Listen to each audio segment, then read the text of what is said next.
भगवान महादेव शिव और जगत जननी मां जगदम्बा के चरणों में नमन करते हुए शिव शक्ति धाम डासना से मैं यति नरसिंहानंद सरस्वती। आज जो मेरी मनस्थिति है, मैं इसमें अपने आप को साधु नहीं मानता, मैं इसमें अपने आप को संत भी नहीं मानता, और अब तो मैं अपने आप को धर्म प्रचारक भी नहीं समझता।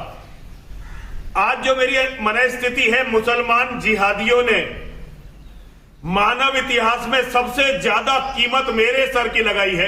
ये मेरे लिए बड़े गर्व की बात है। ये मेरी मां का और महादेव का आशीर्वाद है मुझ पर, ये मुझ पर उनकी कृपा है।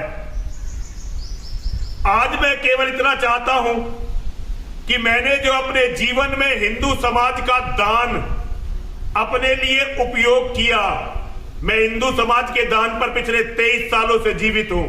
23 सालों से कुछ नहीं किया मैंने, केवल भीख मांगता रहा और अपने ऊपर खर्च करता रहा, खर्चा चलाता रहा। जो भी इस मंदिर में आपको दिखाई दे रहा है, ये सब आपकी दी हुई भीख का है।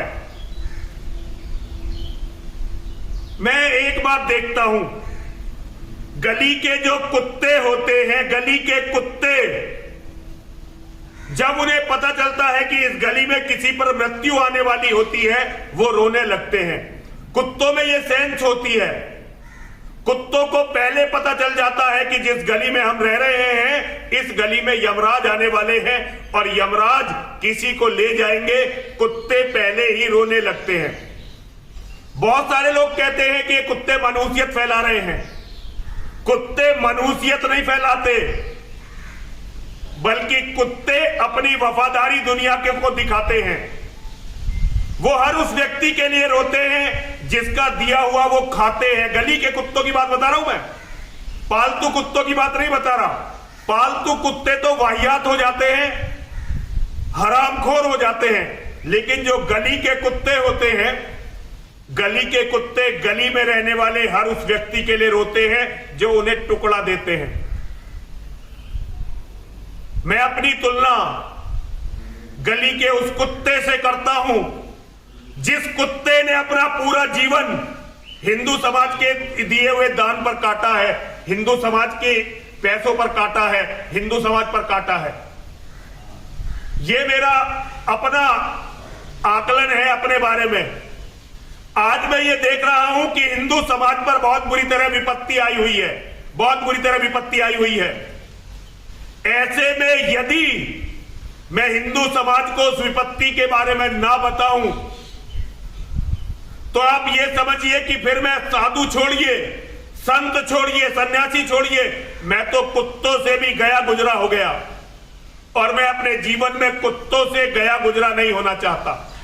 जो भी सच लग रहा है, मैं नंगा सच पूरी दुनिया के सामने रखना चाहता हूं। मैं इस्लाम के जिहाद की पूरी सच्चाई दुनिया के सामने रखना चाहता हूं, और मैं उसकी कीमत दे रहा हूं। लेकिन यह कीमत उस मान सम्मान के सामने कुछ भी नहीं है जो हिंदू समाज ने मुझे दिया है। मैं हिंदू समाज का ऋण उतार कर जाना चाहता हूं। इसीलिए मैंने इस्लाम की और इस्लाम का जो पैगंबर है मोहम्मद, उसकी नंगी सच्चाई दुनिया के सामने रखी। ये तो मैं हूं जो गली का कुत्ता हूं, जो किसी एक व्यक्ति के साथ बंधा हुआ नहीं है। और एक है बड़ा ही खतरनाक कुत्ता जिसका नाम है गौरव प्रधान, और इस कुत्ते के साथ अपना एक पूरा गिरोह है। ये कुछ सेलेक्टिव लोगों का दिया हुआ खाता है और उन्हीं के लिए भौंकता है, हम जैसे कुत्तों पर भी और हर उस व्यक्ति पर जो उसके मालिक को कुछ भी कहता है। अब चाहे उसके मालिक की कितनी गलती हो, लेकिन उसका जो काम है वो यही है कि मालिक कुछ भी करता रहे, वो दांत दिखा जीभ निकालकर पूंछ हिलाता रहेगा। उसकी वफादारी, ऐसे लोगों की वफादारी अपने मालिकों से होती है। और पिछले 1400 साल में हिंदुओं ने ऐसे बहुत कुत्तों को देखा है, जिसमें मानसिंह भी एक नाम है। और बहुत सारे ऐसे लोग हैं जिन्होंने अपनी बहन बेटी केवल इसलिए दे दी ताकि उनको बोटी मिलती रहे।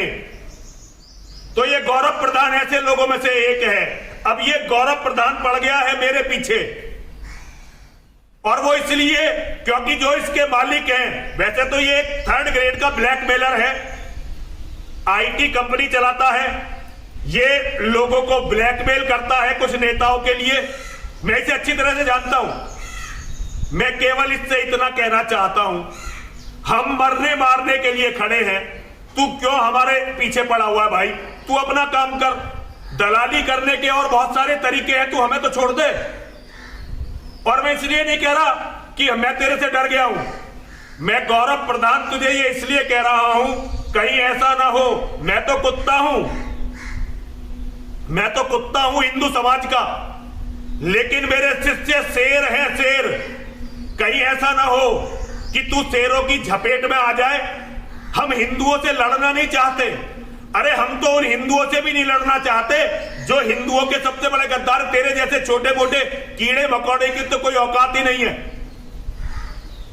तुझे जो करना है वो कर, तुझे जो बोटी खानी है वो खा, तुझे अपने मालिकों के लिए भौंकना है भौंक। पर हम जैसे लोगों को, अब तो बहुत छोटे लोग हैं, तेरे स्तर के लोग नहीं हैं, और हम तेरे मालिकों से टक्कर नहीं ले रहे हैं। हम तो केवल अपने लोगों का, जिनका दिया हुआ हमने खाया है, केवल उनकी पीड़ा, भगवान तक, सबसे पहले भगवान तक हम रोज पूजा करते हैं इसी बात के लिए। अपनी मां के दरबार में बैठे हुए बता रहे हैं, केवल इसी बात के लिए लोग हम रोज पूजा करते हैं कि हिंदुओं का दर्द मां और महादेव के कानों में पड़े। और उसके बाद पूरी दुनिया को हिंदुओं का दर्द और इस्लाम की सच्चाई बताना चाहते हैं। मैं ये अच्छी तरह से जानता हूं कि तेरे पास सारे साधन हैं, तेरे जैसे दलाल जोड़ लेते हैं साधनों को।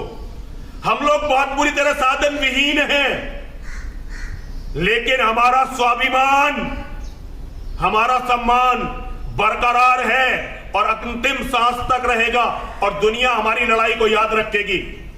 तेरे जैसे कुत्ते बोटियां तो बहुत अच्छी खाते हैं क्योंकि उसकी कीमत वो चुका देते हैं अपनी बहन बेटी मां के रूप में, लेकिन जिस दिन मर जाते हैं, वो जिस दिन मर जाते हैं, उसके बाद उनकी आत्मा हमेशा भटकती रहती है। मैं रोज निश्चिंत होकर सोता हूं, और जिस दिन मैं मारा जाऊंगा उसके बाद मैं पुनः जन्म लूंगा इसी लड़ाई के लिए। लेकिन मुझे पता है गौरव प्रधान, तुम जैसे लोग क्या कर रहे हैं और क्या करना चाहते हैं। मैं केवल अपने लोगों से कहना चाहता हूं, जिन्हें नरसिंहानंद पर विश्वास है, वो नेताओं के चक्कर में ना पड़े, और नेताओं के इन पालतू कुत्तों के चक्कर में ना पड़े। ये लोग जब अपनी बहन बेटियों की दलाली करते हैं, तो ये आपकी बहन बेटियों को कैसे छोड़ देंगे? इसने बंगाल के चुनाव के लिए हरवाने के लिए मुझे दोषी बताया है। अरे मैं सच बोल रहा था, मैं इस्लाम का, मुझे मोहम्मद की सच्चाई बोलने का इतना शौक नहीं था। यदि मेरा भाई, छोटा भाई कमलेश तिवारी मारा नहीं गया होता तो मैं मोहम्मद के बारे में एक शब्द नहीं बोलता। और ये तुम लगाते हो चुनावों के हिसाब, तुम लगाते हो कि ये चुनाव वो चुनाव, यहां से इतनी दलाली, वहां से उतनी दलाली। मैं हिसाब लगाता हूं सनातन धर्म का और सनातन धर्म के दुश्मनों का। सनातन बचा रहे और हम सनातन के दुश्मनों को मिटा दें, केवल यही मेरा उद्देश्य है, और इसी के लिए मुझे अपने लोगों का साथ चाहिए। हर हर महादेव, हर हर महादेव, हर हर महादेव।